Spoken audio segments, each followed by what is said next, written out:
ببینید چقدر این کارا زیباست، چقدر زیباست.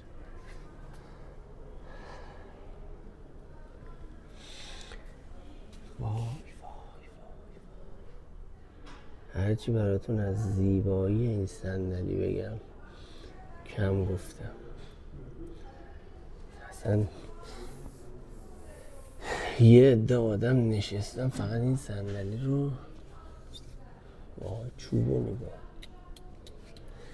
این هم نمای داخلیش.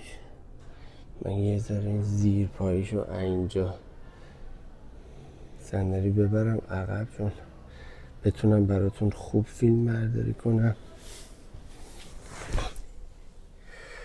وای صندلی از مبل خونه راحت تر. اینم که کلن تو این سری 7 بچه افتادن به جون سواروفسکی و یه طرح چوب خیلی خاص. وای وای وای وای، هر چقدر از ظریف کاری تو این ماشین براتون کم گفتم.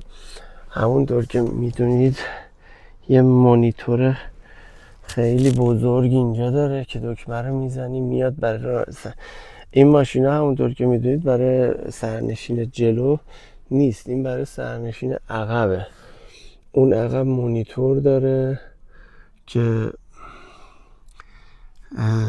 همه کل آپشنای ماشین تحت کنترل سرنشین عقب هستش. این باندا رو ببینید شما اینجا، تمام دالبی صدا پخش میشه.